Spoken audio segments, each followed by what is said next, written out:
A very dangerous tolerance threshold. A very dangerous red line has been crossed in Moscow recently. With that mass casualty terror strike on the Crocus Theatre, 133 Russian citizens have been killed so far, a large number of them being women and children. And quite obviously, the Russians are in a rage. The simple fact is that this has been a very provocative strike. Let's quickly recount the sequence of events. On the night of 22nd 23rd March, four assailants in Russian military fatigues, armed with automatic weapons, Kalashnikovs, etc., forced an entry into this theater. They opened fire on the guards at the entry gates and the security checkpoints indiscriminately. But video footage has showed that these people were very well trained. They were almost acting like military professionals.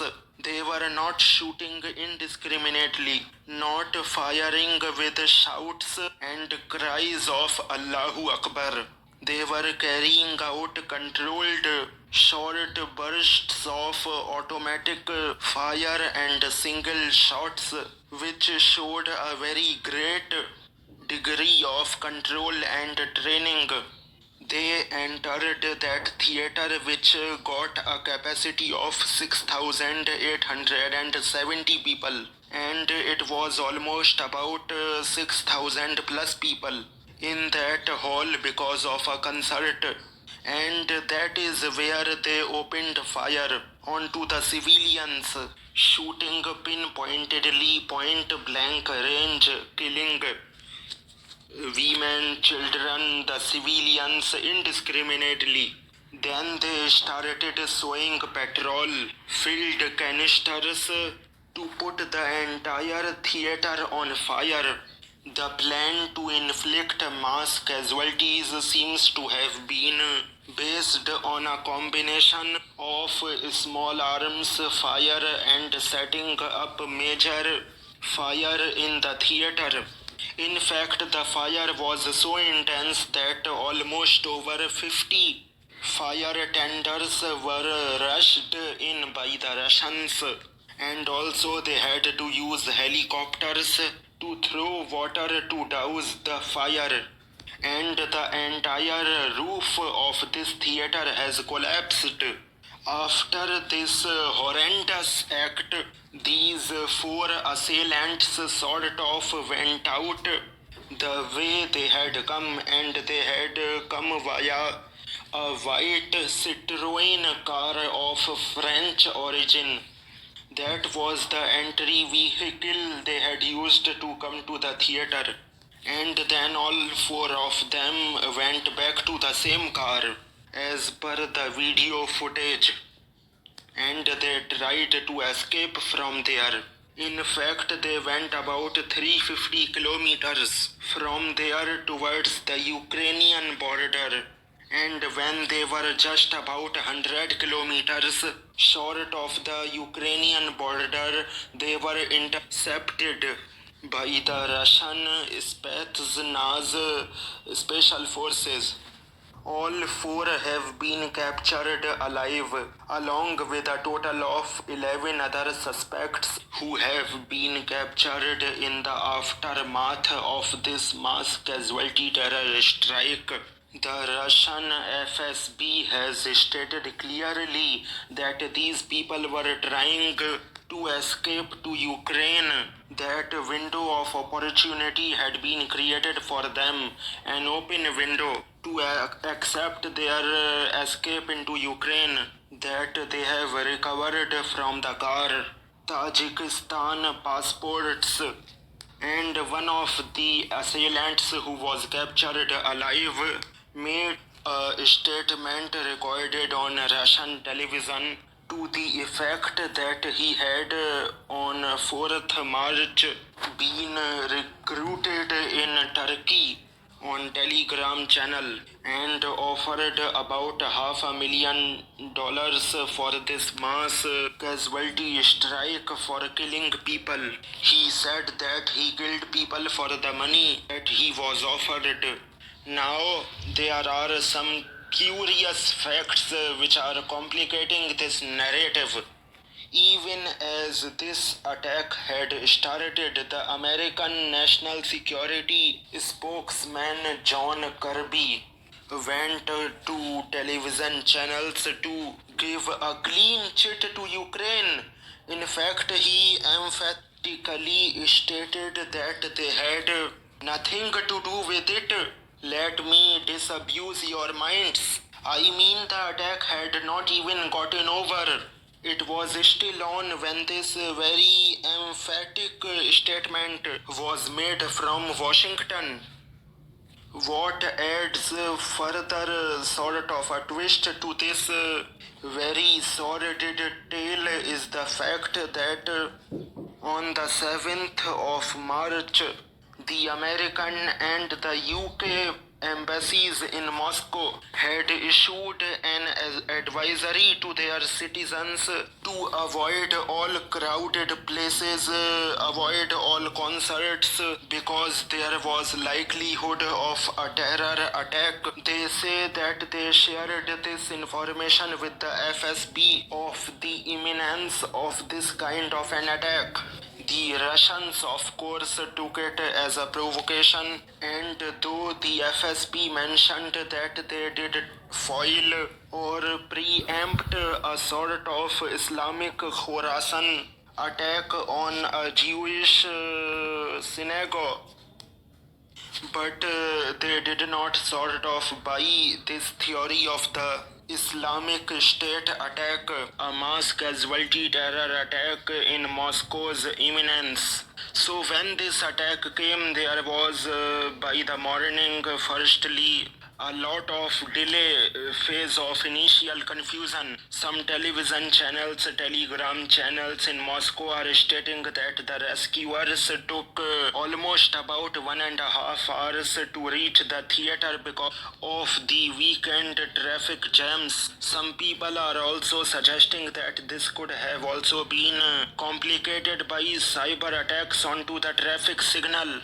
No information of this has been achieved. Definitely the weekend traffic jam on Friday were quite enough, and when the mass exodus started, people tried to catch every possible vehicle taxi and escape from there. The taxi fare shot up 3-4 times in that particular time, so that hampered the initial reaction of the Russian security forces, but they seem to have gotten the grip of the situation quickly. They quickly lofted helicopters to throw water on the burning theater, where the plan was to inflict maximum casualties due to the fire. And the bulk of the casualties, they are stating, are not so much from gunshot wounds as they are from burns. And they were able to put off the fire due to the massive helicopter operations to douse the flames in the theater. In fact, the roof of the theater has caved in, and it's only later when the Russian security forces were able to enter the burning theater and try and started taking account of the toll that had happened as a result of this mass casualty terror strike. Who has done it? The Ukrainians gave a flat denial that they have not done it. The Americans were the first to start the denial that Ukraine had any hand in this incident, because the implications are known to the whole world. The Russia has all the right and provocation to strike back hard for such a blatant attack. So had the Ukrainians done it, the Americans are in the great pain to tell the world that Ukraine had nothing to do with it. They have been issuing out certificates of good conduct from the word go. Unfortunately, these certificates of good conduct, I am afraid, have to come from the investigative agencies in Moscow, those who are investigating this horrendous incident. I mean, a brutal attack on innocent women and children. It's a horrific incident, and the whole world is rightly coming out to condemn this incident, including India, United States, and NATO countries. But the fact of the matter is, there was a narrative being put out from the very outset on CNN, on other American channels, that it is the ISIS Khorasan which has done this thing. And very promptly, the very next day, the ISIS Khorasan went on to its Telegram channel and took ownership of this attack. And it is being said that they published the pictures of the so-called attackers, and justifications were rolled out from Washington that because Putin had helped Bashar al-Assad survive in Syria, that is why IS Khorasan is very heat up with him, and they want to take revenge, etc., etc. Very neat narrative has been put in place. I would like to sound a note of caution. I would also like to remind my listeners of the 26/11 attack in Mumbai. Even then, the ISI had created from the very outset a counter narrative, a deception narrative to cover their tracks. Please don't forget that David Coleman Hadley had in his reconnaissance trips from Mumbai had carried back the sacred Hindu thread. All the 9 attackers who had come in from the ISI side were wearing the sacred Hindu thread and had Ajmal Amir Qasab not captured by Constable Omble who laid down his life in the bargain. They would have possibly gotten away with this narrative that it is the Hindu radicals who have staged the attack, the mass casualty terror strike in Mumbai. I mean, it was most implausible to start with, but the fact is that subsequently books were written and released by some people in Mumbai who had close associations with the ISI across the borders, which claimed that it was an attack by Hindu radicals. And because the evidence was given in terms of that sacred thread, it is just the fact that Ajmal Amir Qasab got caught with that sacred thread which blew the lid away. So it is very plausible. I am afraid so far the Russians even have not directly accused Ukraine. But the fact is, they are saying that they have got the 4 assailants in their custody.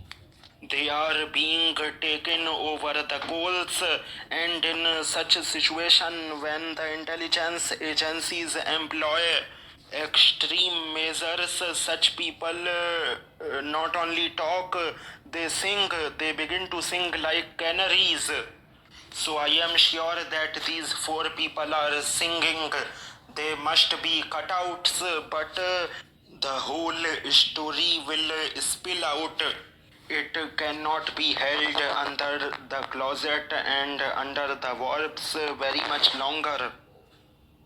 In purely hypothetical terms, it is extremely well on the cards that the Ukraine intelligence could have hired these Tajiks with the possible help of the CIA, which has a very good network in this area, and they have paid them up to carry out this hit job, and so that they would have complete deniability from the word go, and yet they would be able to carry out a mass casualty terror strike against Russia.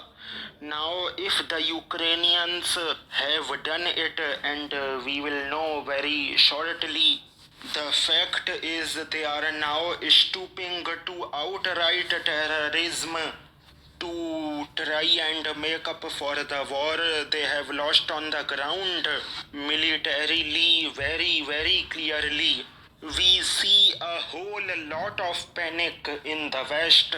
Firstly, the Americans have started their pivot to Asia because they are now extremely worried about how China will exploit the current American morass that they have got bogged down in Ukraine, in the Middle East, and if Iran joins in, it will be the limit because it will bog down America entirely and give a golden window of opportunity to the Chinese to either take on Philippines or either carry out something major against the Taiwanese in terms of either a blockade or an all-out assault.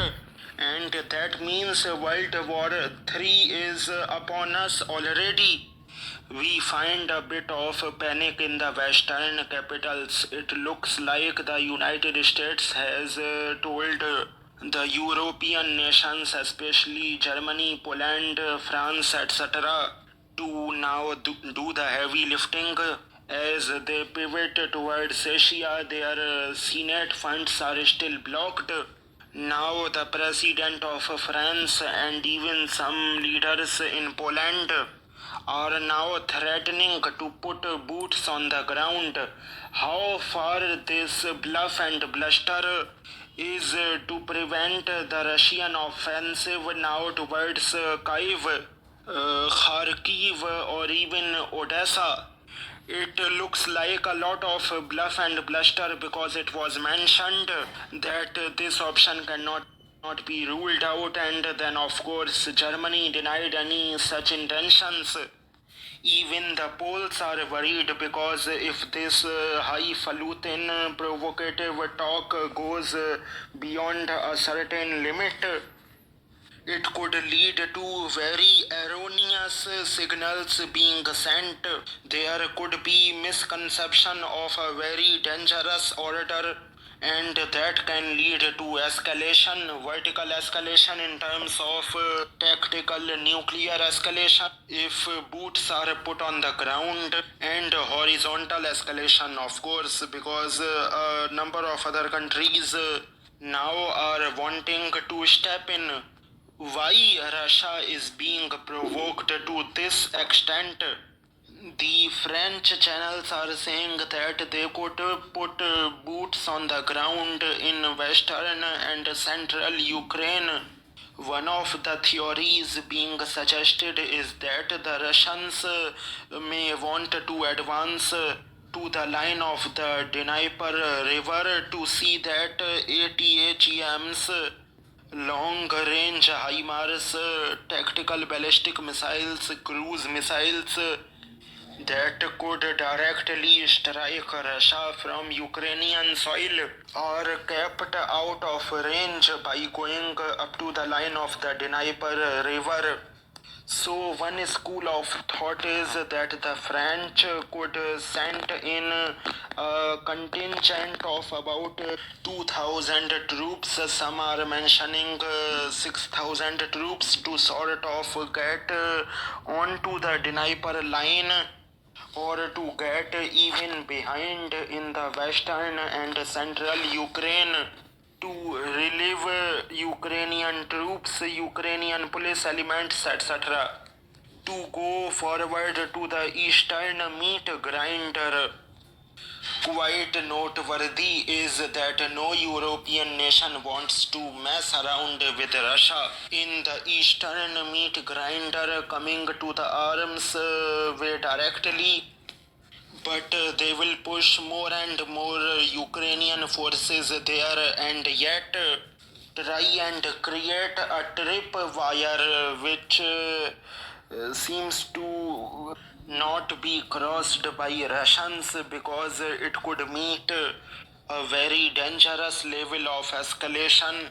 It could trigger Article 5 of NATO in case they hit French troops, but they would be hitting the French troops on the Ukrainian soil. So there are many ambiguities, etc., which are built in. The European nations are holding the can. They are, of course, carrying out a NATO exercise with about 90,000 troops, including Army, Navy, Air Force elements at this moment, but they seem to be wanting to use bluff and bluster to deter the Russians from launching any major counter-offensive and clearly inflicting a humiliating defeat on Ukraine, which also is a defeat for the West. It's a slap in the face. It's quite a loss of face. On top of all this comes this grave provocation crossing of a very serious tolerance threshold, a very serious red line by attacking a mass casualty strike in Moscow theater, killing 133 Russian citizens, and I don't think that we can put a full stop on that at all. As of now, there are more said to be wounded, and it remains to be seen what the final toll will be. But it's almost in on par with 2611. I don't think Russia is going to take it lying down. So, what could the Russian response be? Extreme provocations are put towards Russia to provoke it to act in a emotive, irrational manner, perhaps cross the nuclear tactical threshold. I don't know what they will achieve by that. There were some war games conducted earlier to say that should Russia go nuclear, then the NATO forces will respond in a conventional manner by outright bombing, etc., etc. I am afraid all this is very good for tabletop exercises. It would be extremely dangerous and foolish to put such antiques into actual use on the battlefield because there is no saying how the other side reads or misreads you. Serious misperceptions could be caused, leading to very massive and unplanned accidental escalation. So, what are Russia's response options? The OSINT, the ex-former CIA operatives in the United States, have been coming on to the YouTube channels to suggest that the Ukrainians have sort of acted without clearance from Washington. They have started in a very horrendous way, trying to escalate and create problems even for the United States. But that does not seem so because of the very prompt denials we have got from the United States. But the fact of the matter they are saying is that they are also more or less virtually admitting that the Ukrainians are involved. The former CIA operatives in the United States are mentioning that Russia could very definitely give a very rational, very coldly logical kind of a response, a hard hitting response in terms of attacking the headquarters of the intelligence services and the defense ministry, etc. The political leadership, especially the operational leadership in the intelligence, which could be behind this particular mass casualty strike in Kyiv in Ukraine. And there are, as said by former CIA operatives, 12 CIA stations in Ukraine, which the Russians know of and which they could also target in the retaliation. The next level of retaliation can be a tit for tat response option. Terrorism for terrorism option in the European capitals, and theoretically that can extend well off to Washington and New York. So a very dangerous red line has been crossed, a very significant tolerance threshold has been breached, and provocations are being added by the day to instigate Russia to lash out wildly. But so far, the Putin style has been very coldly rational, very logical, and very methodical. He acted so far in a very methodical and restrained way. But that their tolerance thresholds have been breached is evident from the fact that the Russians have stopped calling it a special military operation. Previously, you could be jailed in Russia for calling it anything else than a special military operation because Putin was obviously keen not to burn his bridges with his Slav cousins in Ukraine. He wanted to keep that open for peace talk, negotiations, post conflict settlement, etc. He wanted to keep lines open to the Ukrainian people. Therefore, this insistence that it was a special military operation and the fact that he was very restrained in the force usage, extremely restrained to start with. They attacked with 150,000 troops when the Ukrainian army at the outset was 250,000 and then has gone up to 550,000. Some are mentioning a figure of about 750,000. But that forced Russia to mobilize to correct itself, and 300,000 troops were mobilized, deployed on the Survekin line, and that has given a bloody nose to the Ukrainians. I mean, let's not pussyfoot around the fact that Ukrainians have militarily had the worst of it. Both their much touted counter-offensives failed dismally. Heavy casualties have been suffered, and it is not very sure how much more manpower Ukraine now has in its kitty to throw into the meat grinder, and that is why the worry in the Western circles. That is why the Western bluff and bluster to try and tell the Russians that they are going to put boots on the ground, which they did not do so far. They were well prepared to fight Russia to the last Ukrainian, but now that the Ukrainians have had it, and now the Ukrainians are telling them, why don't you put boots on the ground?